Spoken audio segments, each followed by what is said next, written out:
এই যে দেখেন এটা হচ্ছে ডিসকভার 100 সিসির একটা কার্বোরেটর, আর এই কার্বোরেটরের উপরে দেখেন মোটামুটি পরিষ্কার থাকলো, আর ভিতরে কি অবস্থা এটা আপনাদের দেখাই, দেখেন কি অবস্থা। আর এই গাড়িটার কার্বোরেটর থেকে মানে ওভারফ্লো করতো, মানে অনেক জায়গায় ট্রাই করছে যে ওভারফ্লো বন্ধ করতে পারে নাই, কিছুদিন আগেও ওয়াশ করছে, কিন্তু সেটা আমার একদমই বিশ্বাস হইলো না যে কার্বোরেটর ওয়াশ করছে। আর দেখেন কার্বোরেটর ভিতর থেকে এই যে পানি বেরোইছে। আর আরেকটা জিনিস বেরোইছে, সেটা দেখে তো আমি পুরো অবাক হয়ে গেছি। একটা গাড়ির কার্বোরেটর যদি এই পরিমাণ এত পরিমাণ মনে করেন ময়লা জমে থাকে, সেই গাড়ি ওভারফ্লো হবো বা গাড়ি স্টার্ট নিবো না, নানান রকম সমস্যা দেখা দেবো। আর বাইকারদের এটা কিভাবে চালাইছে আল্লাহ খুদাই জানে।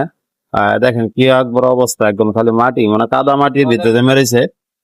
মূলত এগুলো খোলা তলের কারণে এমন হয়েছে আর কি। দেখেন কার্বোরেটর উপরে মোটামুটি পরিষ্কার, কিন্তু ভিতরে এই অবস্থা।